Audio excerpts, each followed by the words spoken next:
What's up, everybody, and welcome back into the Play the Fights on College Football show. Week 13 is here.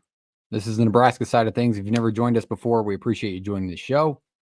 It's a big week. Another chance for Nebraska to become bowl eligible. Feels like a good spot to do so. I feel better about it than I did against USC just a week ago. Big shout out to Connor from Corn Creek for coming off the show last week. Unfortunately, I got a leg up on him. I was right. He was wrong. Hopefully he can admit it. I know he was pretty confident in Nebraska's ability with how USC was playing, but appreciate him coming on nonetheless. Hopefully we'll get a chance to catch up with him soon. But looking at this week, this is a great opportunity for Nebraska to get bowl eligible for the first time in 7 years. And it's another chance for me to say those exact words because I've said them a bunch of times, both last November and now this November, as Matt Rhule enters his 7th opportunity to win a game in November in the Nebraska head coaching position and has yet to do so. So this is the week. I can feel it, right? We're going to speak it into an existence. But like I said, if you've never been a part of the show, we appreciate you being here. This is the Play the Fights on College Football family, where we cover all of college football, Group of 5 through Power 4, all the way up to our fan perspectives with Nebraska, Iowa, and Iowa State. Check those out today live on our YouTube right now. And hit the subscribe button, hit the like button. Helps the channel a ton, and we appreciate you being here. With that, let's go into the recap of the USC game. USC was a tough one for Nebraska. It was just another tough one for the fans to swallow, another tough pill, another tough watch, whatever you want to just break it down as. It's probably a comfortable fit to do so.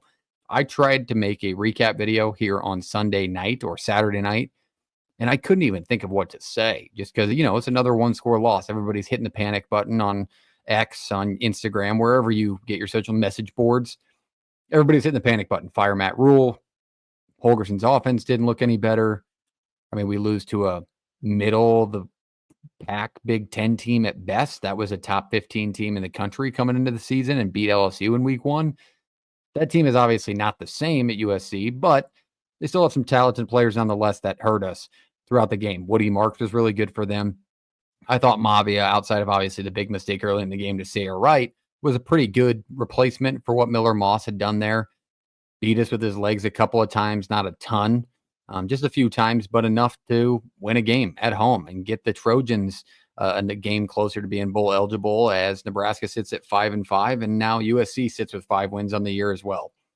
Wisconsin's at 5-5 too, but we'll go into them. But looking at this game, my first thought was right after the game, after I got my 30 minutes of a debrief out of my way, didn't want to go too far into panic mode, overreact.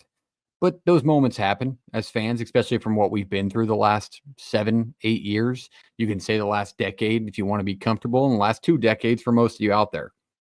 But there were some good signs. Few and far between, but there were. I thought Raiola was okay. I thought he was better than he was against a few opponents. Indiana, he was really bad. But I thought he was okay. He was freshman, somewhat back to, he's not the UTEP Raiola. He's obviously taken a step back since then. I think, it's what we talked about in the preseason. Gets hit a few times. Your mindset changes. Your game changes. Kind of get that happy stutter step feet. Miss Banks on that open throw against USC this weekend. Just got to get through the progressions a little bit better. But I think Holgerson being in the room, a little bit more experience on that mind with Glenn Thomas, will help his development nonetheless. And hopefully he was a part of that decision to bring Holgerson in. I don't really see a world where he wouldn't be a part of that decision, but you got to expect him to. The running backs I thought were pretty good. Dowdell was all right, but Emmett Johnson was splendid, right? I thought Emmett Johnson had the game of the year so far for him. He should be running back 1 this weekend rolling into Wisconsin, which we have a great opportunity to run the football.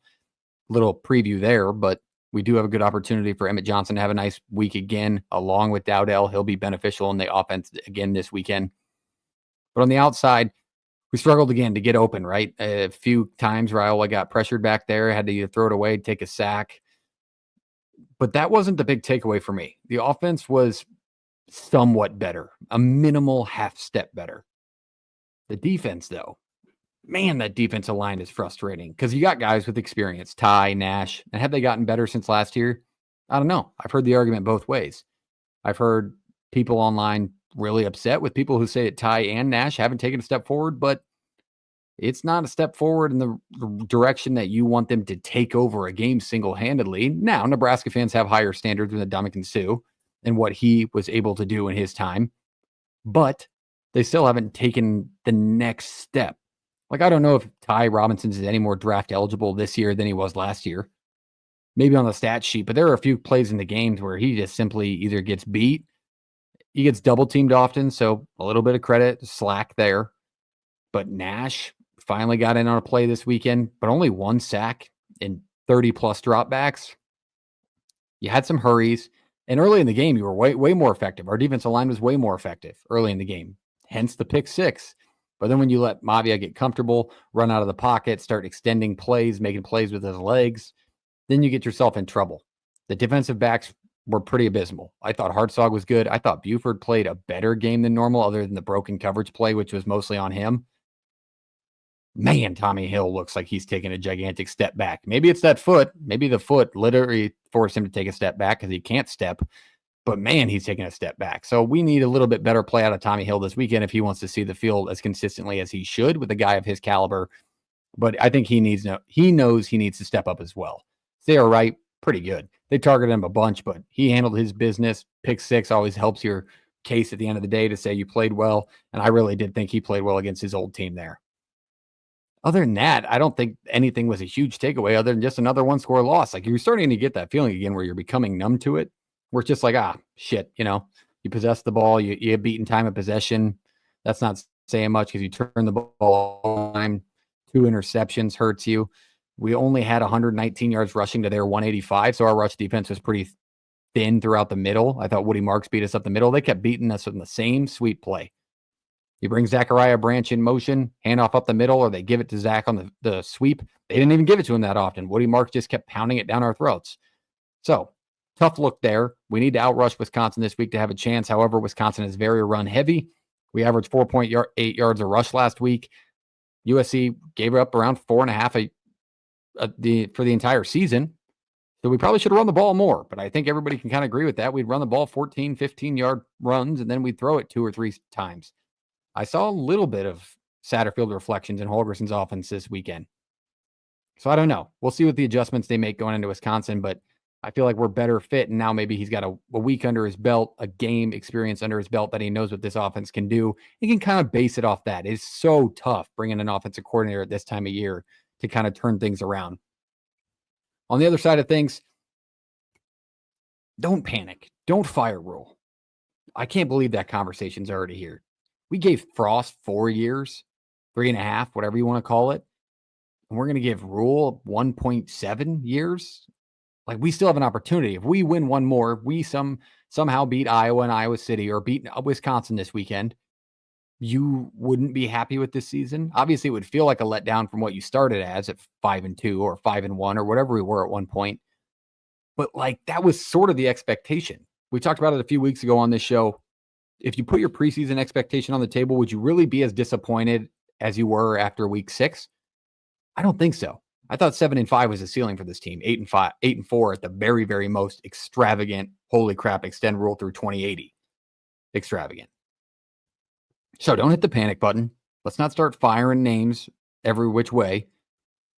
How about Ed Foley? Maybe a positive side. I thought his group is the only group on the field that has progressed throughout the season. Now, you start at the very, very bottom of the barrel. It helps. However, they have gotten better. So take that away from it. John Hull was good. He's been drilling kicks. Shout out John Hull. Keep doing what you're doing. You're getting better at every game.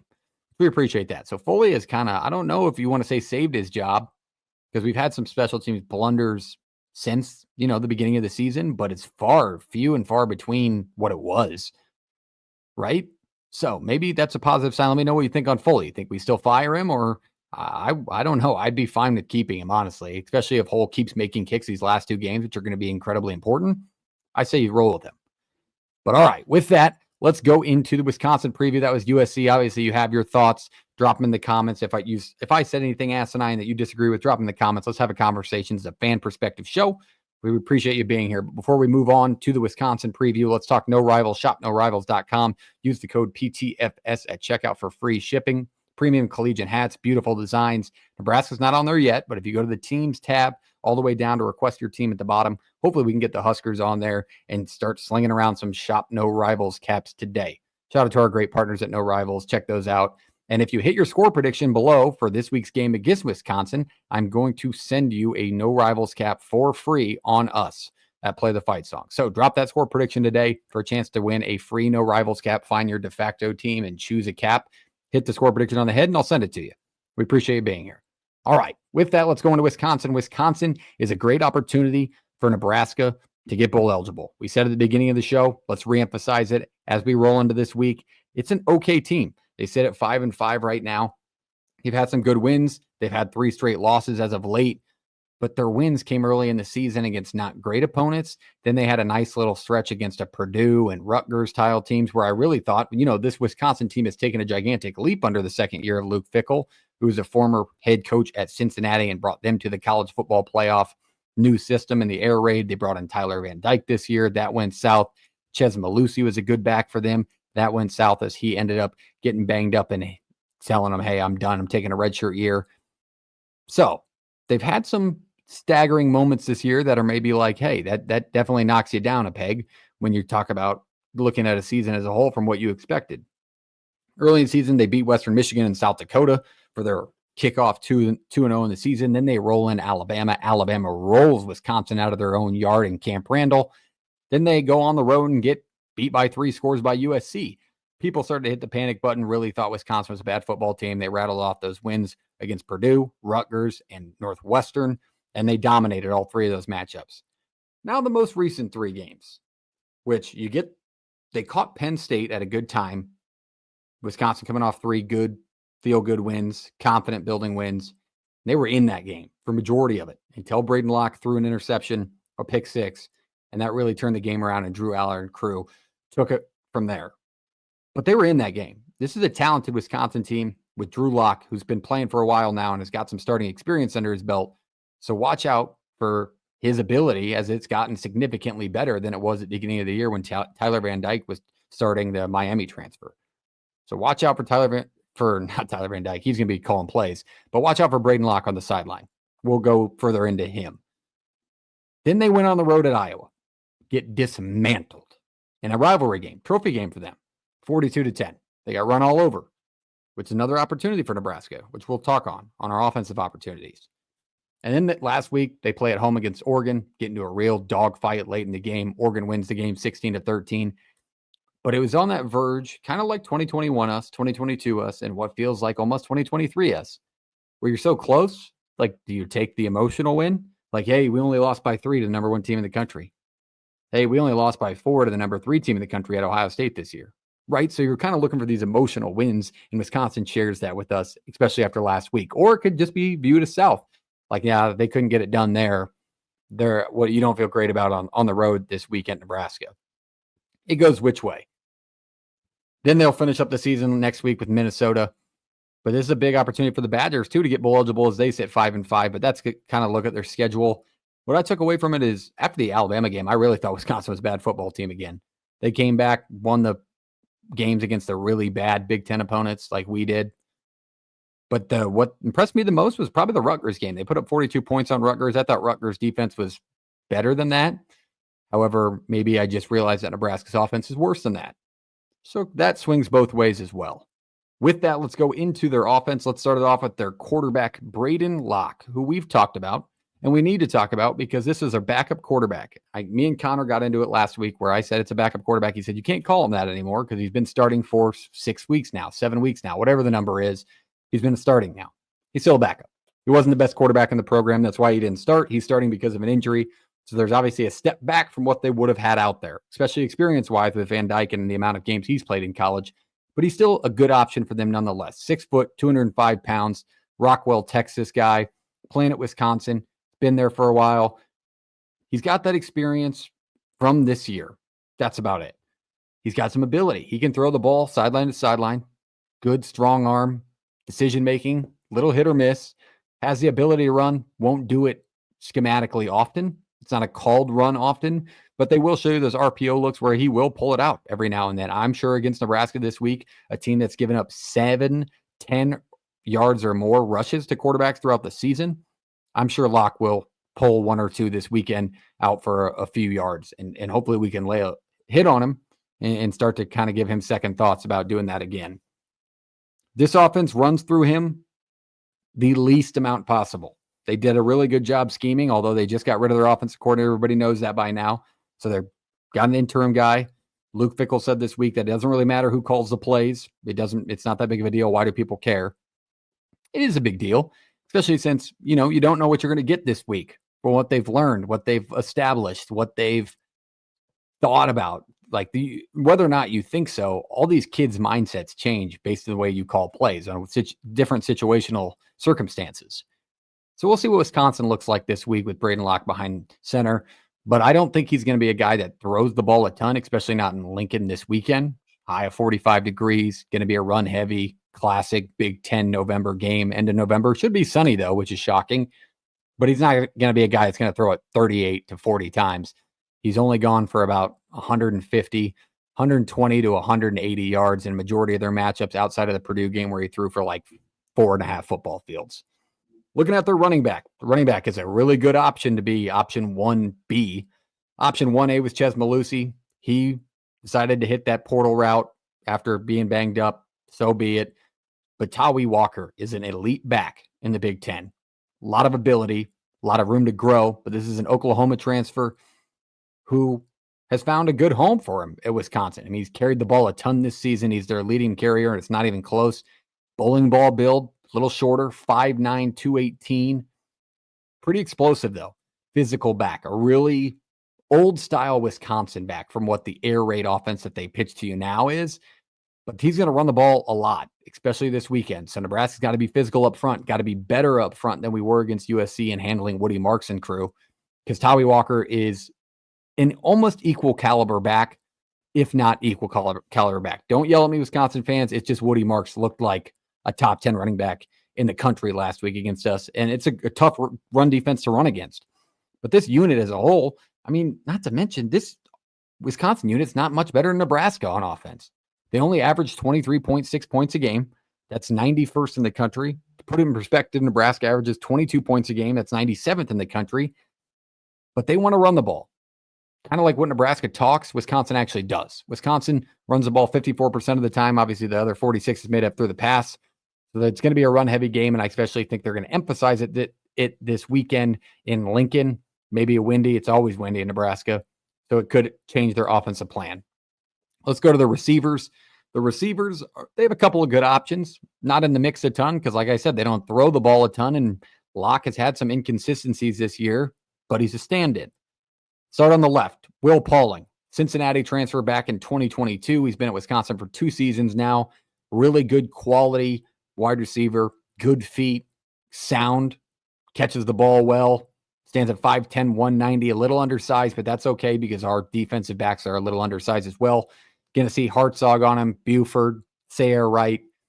Good matchup, but an elite receiver that's beat us a few times before, including last season. So we will see how involved he is in the game plan, but a good option for Wisconsin and Braden Locke nonetheless. On the other side, Vinny Anthony is a Wisconsin through and through guy, one of the few non-transfers, 6 foot, 188 pounds. Again, not a super tall guy like we have with Nayar and Banks, but a short, quick, explosive guy with good hands and good feet. That's kind of what Wisconsin has, and it's like a step up. It's like if Iowa was B, Wisconsin A would be passing game wise, especially with their weapons, where they're not going to jump off the page statistically, but they're going to be so sound and good at what they do and taking advantage of the situations they set up for themselves off of play calling that they will hurt you then and now. But Vinny Anthony's a good deep threat for this group. Had one last week against Oregon. Couldn't convert on it because Oregon's defense is who they are, the number 1 team in the country. But look for that. They'll take a few shots at Vinny Anthony this weekend. All right, with that, let's flip over to the defensive side for Wisconsin. This is where I want to focus because what's really lost Nebraska a lot of games, especially lately, has been the offensive side of things.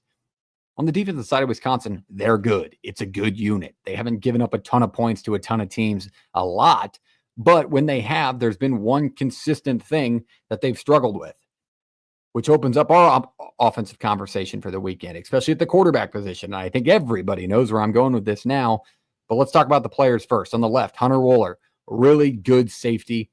Still questionable to play. They expect him to.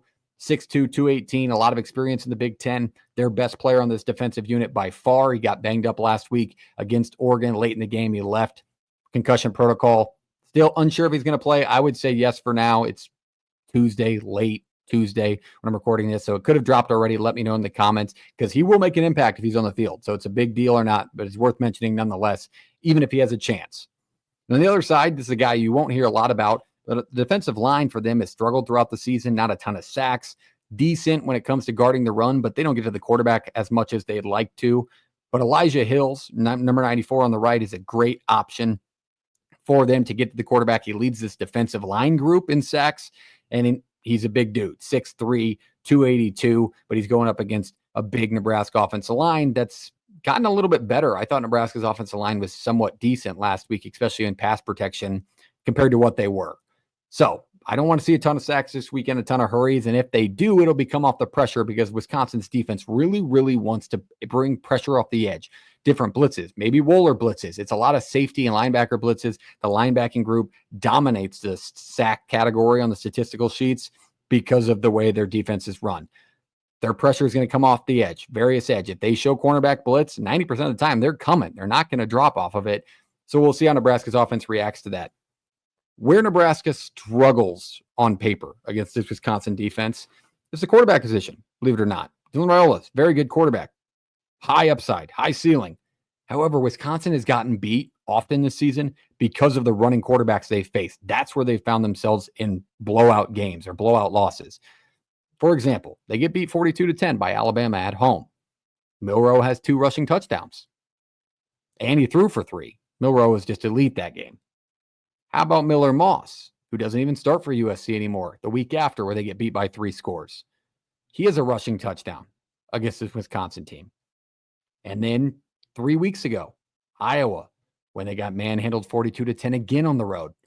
This was not Cade McNamara. This was a Brendan Sullivan game. He had a touchdown rushing, and he broke a few ankles on the way to do so. This Wisconsin defense has struggled immensely with running quarterbacks this season. Does that open up more looks for Heinrich Haarberg this week? Absolutely. And you're finding the number one guy that always sticks up for, no, I can't stand the conversation around Haarberg starting or getting more action. I'm usually the guy that's like, no, we don't want Rudy in there. This week opens up a great opportunity to mix him in more often, enough to where they don't know it's automatically a run when he's in the game. Nebraska's done a few schemes this year where they brought him in the game as just an option to make you think that. You need to put him in this game to run and throw a few times. And that's not saying put Dylan on the bench, let Heinrich play the whole game because Dylan's an elite thrower and just gives us so many more options throughout the air that you can't do that. But it definitely opens that conversation for Heinrich to be more involved in offensive sets this week, especially running the football, but also you got to keep him balanced. You can't let him blitz both ends, get Heinrich, tippy-tappy like he was last year in the pocket and turn the ball over. But Nebraska nonetheless needs to run the football, whether it be through the quarterback. They just need to have that option there. I think Emmett Johnson needs to have a big week, and he can. It's a good defensive unit for Wisconsin. So we got to take a step forward again. I'm thinking it's going to take 24 to 27 points to win this game at home this weekend. I don't know. I think it's going to be a slower paced game from the way these teams operate. And both offensive have been throughout the season. Both Wisconsin and Nebraska have not been great. I don't think it's going to be a shootout by any means. I think it'll be pretty one-sided whichever way it goes. I think it's going to be a 27-10, 27-14 range game because we usually play close with Wisconsin, but something's got to give at some point. And hopefully this is the week that we can finally get the give. Get the give this week. It should be easy to win at Nebraska. I'm so goddamn tired of having this conversation about, I don't know, who's next. It's not what's next in this program. The what's NE with the capital NE. It's not what's next. It's who's next. This is what this program has been. Somebody's got to put their dick in the dirt, make the game-changing play, and get us to 6 wins. That's one step forward. That is not our end goal. That is a stepping stone to the end goal we want to work towards. And it's got to happen this week. It's a great opportunity to do so. I think Nebraska, I said at the beginning of the show, has a great opportunity to do so and will this weekend. I think they get it done at home 24-17. That's a one-score win. It's happened before. It's few and far between. But 24-17, we flipped the script on last year as we lost 24-17 in the overtime game in Camp Randall. And this is the week. I think Nebraska is going to dial it in. I liked what Dana Holgerson had to say today. I like the mojo that feels like they're in the room, the confidence that Rhule still has. And I like that we have the ability to have a backup quarterback that can run a little bit and show them different sets that they've struggled with throughout the season. So I like Nebraska this weekend in this spot against the Wisconsin team who's had their struggles, feels beaten down, and is hopefully coming off a loss that they didn't build confidence, but now they really skid to end the season, or look ahead to next week and just want to win the rivalry game against Minnesota. But they're fighting for bowl eligibility. We're fighting for bowl eligibility. I think this is the week that Nebraska finally does it. And that's my bold prediction. And I'm very realistic on this show. Go back and check me all year. I told you we were going to lose to USC last week. I don't feel the same this weekend. At home in Lincoln, cold, sunny day, Nebraska gets it done and gets bowl eligible. That's my confidence pick. Drop yours. Score prediction below. A chance to win a no rivals cap if you hit it on the nose. One guess per person of that score. So drop it below. And if yours is already taken, sorry, take another one. Chance to win a free no rivals cap. I appreciate you being here. Check out our main show tomorrow night, 7 p.m. We love you. We'll see you next time. We'll see you next time when Nebraska's bowl eligible. Go Big Red.